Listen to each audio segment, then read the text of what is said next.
Stop what you're doing. A prison guard just blew the lid off a secret Trump Maxwell deal, and the White House is in full meltdown and chaos. Inside the unit, staff whisper they're walking on ice because unseen power pulled strings at the highest level. The Bureau of Prisons allegedly waived a public safety rule for a sex trafficking conviction, fast-tracking a transfer from Florida to a cushy minimum security Texas camp. If true, that's betrayal of victims, a cover-up of consequences, democracy bent for the few. Morale is cratering, talk of walkout, rumors of documents, names, pressure, invasion of influence. Systems shake, narratives collapse, masks fall. The truth is about to be exposed. Stay. America doesn't run on rumor. We run on the rule of law. And tonight, the thread we're pulling isn't about salacious headlines. It's about whether power can bend federal institutions to protect itself when the stakes are child abuse, justice, and truth. Here are the basics, stripped of spin. Ghislaine Maxwell, convicted on federal sex trafficking charges tied to Jeffrey Epstein, was interviewed by Donald Trump's former personal defense lawyer. Immediately after, according to reporting and the very description you're about to hear, she receives a major material benefit, a transfer down to a minimum security camp, something the Bureau of Prisons ordinarily bars for offenders with a sex crime public safety factor, unless it's waived from on high. That's not a tabloid claim. That's the process question staring us in the face. Here are the basic facts on record, and then you can hear them yourself. Now, this next part isn't about guilt by association. It's about the obligation to ask obvious questions. In that same interview, Maxwell volunteers something explosive that multiple members of Donald Trump's cabinet socialized with Epstein. No names are pressed for, no follow-ups, just a long, audible pause, and then a pivot. When you're talking about a predator's network, silence is a choice. And a choice like that tells us what priorities are at work. And then comes the bombshell line and the non-response that followed. No criminal, certainly no one convicted in conjunction with a horrific crime like child sex abuse, no criminal should be given a reward for doing interviews about their crimes, right? It's instinctively repulsive to us as Americans. But of course, that is what Donald Trump's Justice Department appears to have just done in the case of Ghislaine Maxwell, who was convicted of crimes related to mass child sex abuse in the Jeffrey Epstein case. Trump's Justice Department sent Trump's former personal defense lawyer, who now has the #2 job in the U.S. Justice Department, he sent that man to go meet with Ghislaine Maxwell in prison, do an interview, and then she immediately got a big, very important material benefit. She got bumped down to a minimum security prison where a sex offender like her is not allowed to be unless they get some special dispensation from on high, which apparently she got just after doing this interview with the president's former personal defense lawyer. Special treatment and a reward for an interview about her crimes, not from some craven tabloid or some, soulless exploitative publisher like New York State legislators were worried about in the 1970s. No, this is from the president's administration. This is from the federal government. And in that interview, it's not like the president's lawyer was pressing her real hard on what she was telling him. At one point, Ghislaine Maxwell volunteered in this interview that there were multiple members of President Trump's cabinet who had been involved with child sex abuser Jeffrey Epstein. Now, in the interview, the president's lawyer, we can hear, it's on the tape. The president's lawyer hears her say that about multiple members of President Trump's cabinet, and he responds to her saying that by not asking anything about it. You can listen to it. She volunteers. Members of Trump's cabinet, people who the president's lawyer would value as colleagues, she says. She says they were among the people who she knows socialized with Jeffrey Epstein. She says that bluntly. And then listen to how Donald Trump's lawyer responds to that. Listen to the long pause he greets that information with, and then he just leaves it sitting right where it is and moves on to a different topic.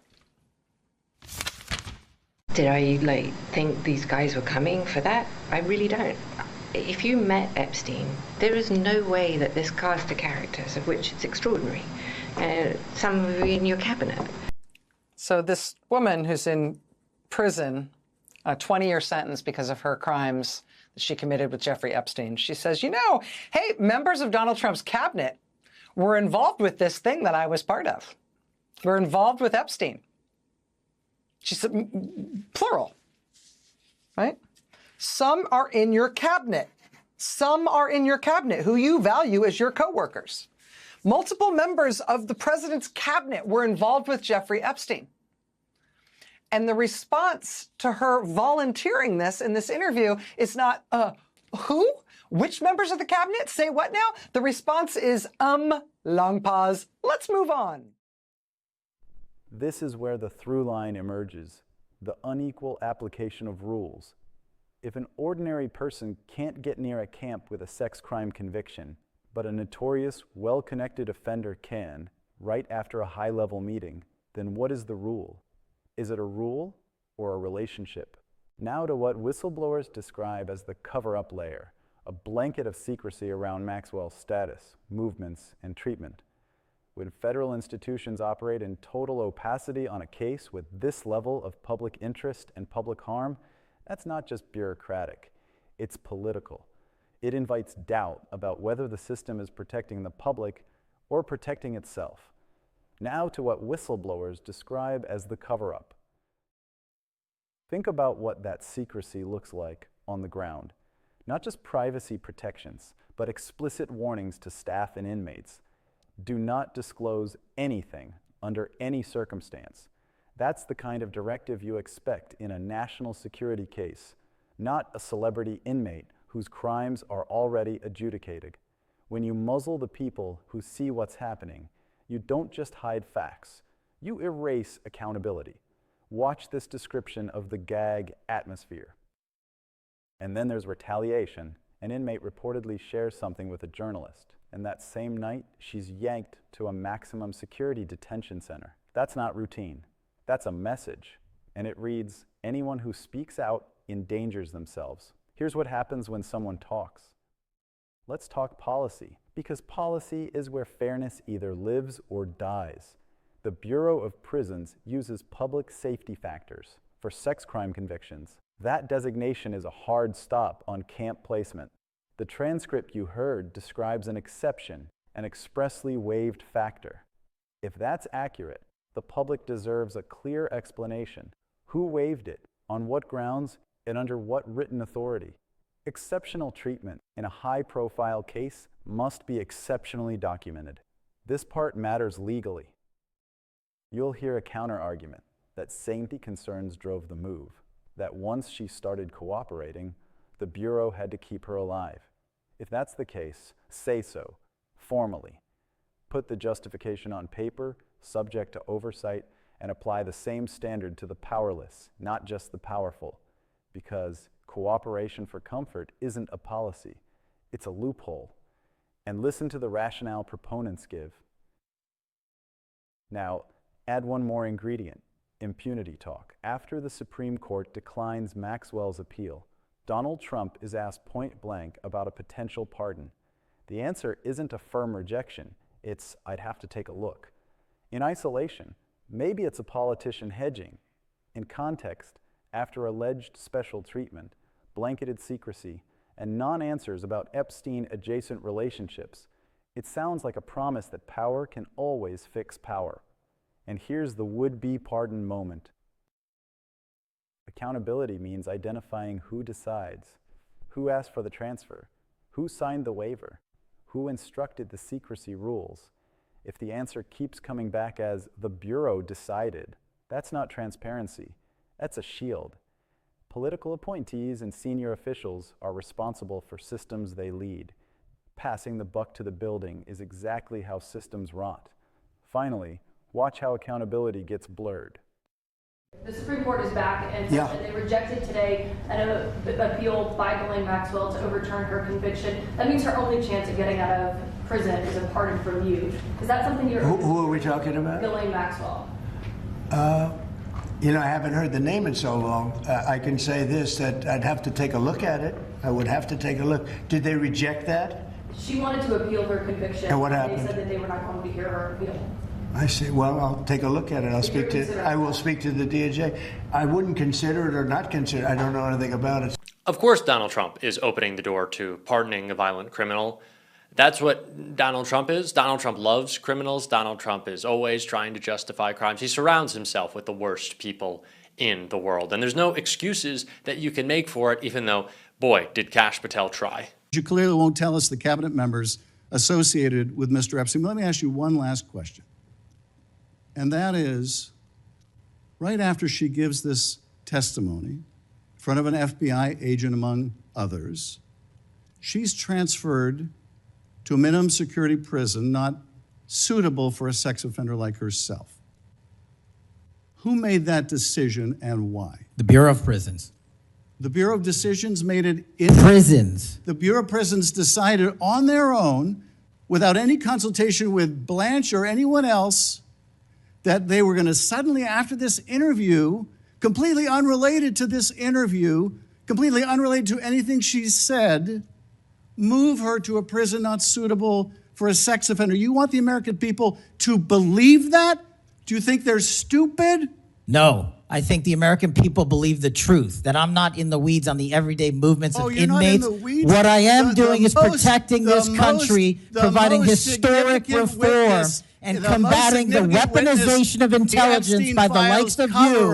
And we have countlessly proven you to be a liar in Russiagate, in January 6th. You are the biggest fraud to ever sit in the United States Senate. You are a disgrace to this institution and an utter coward. I'm not surprised.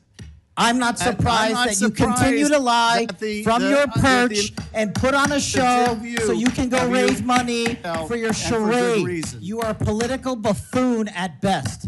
Well, you can take an internet troll. Take it to the bank that the FBI is protecting this country and the state and citizens of the California. We are bringing historic reform. Point of order. But all you care about is a child sex predator that was prosecuted by a prior administration, and the Obama Justice Department and the Biden Justice Department did squat. And what did President Trump do? Bring new charges courageously. And what have we done? Chairman, you said I'm the most of transparent FBI. Let's zoom out. The through line here isn't tabloid scandal. It's a pattern. When powerful interests collide with the ugliest crimes, normal rules evaporate. Questions don't get asked. Exceptions get made. Secrecy gets enforced. And the public is told to accept the Bureau decided as the end of the story. That is not a healthy democracy. That is an immunity system for elites. And this isn't an isolated pattern. We've seen it around insurrection defendants with direct lines to power, around classified documents versus routine mishandling cases, around pardons dangled like political rewards. Different theories, same shape. A two-tiered system, not by law, but by leverage. Here's what matters for you and me. If rules are clear and evenly applied, every American can see themselves protected by the system. If rules are malleable when the right names are involved, every American becomes vulnerable to being on the wrong side of someone's influence. That's not just unfair, it's dangerous. So, what does equal justice look like here? It looks like paper. It looks like dates, signatures, memos, and testimony. It looks like congressional oversight asking for the waiver documents. It looks like inspectors general reviewing whether secrecy directives violated policy or chilled lawful speech. It looks like senior officials, not just career staff, answering under oath. And it looks like us, refusing to be numbed by the sensational details and focusing on process. Because process is where democracy lives. It's not glamorous, it's not cliquey. But if we don't defend it in the cases that make us queasy, we won't have it when we need it most. One more thing about that long pause after Maxwell's allegation about cabinet members. In journalism, silence is dead air. In government, silence can be a signal. If a lawyer hears a claim of potential misconduct touching senior officials and declines to clarify or correct the record, that choice matters. It may not be illegal, but it is revealing. we can hold two thoughts at once: that allegations are not proof, and that allegations deserve scrutiny, especially when they implicate public servants. Asking who, when, and why isn't partisan. It's patriotic. The bottom line, if there were legitimate safety reasons for a transfer, document them. If a public safety factor was waived, justify it. If a secrecy regime was imposed, explain it. And when a would-be president muses about taking a look at a pardon for someone convicted in a child sex trafficking case, voters have a right to take a look at that judgment and decide if it reflects their values. We don't need conspiracies to demand clarity. We need standards, the same standards for the powerless as for the powerful. The same questions, the same forms, the same accountability. That's not a partisan ask. That's the floor for the American idea. Return to first principles. In this country, the law owes us reasons. Not winks, not pauses, reasons. And if the reasons are good, sunlight won't hurt them. That's the work in front of us.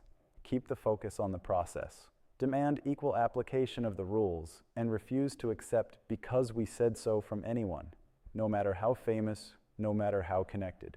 That's how we defend a democracy worthy of the name.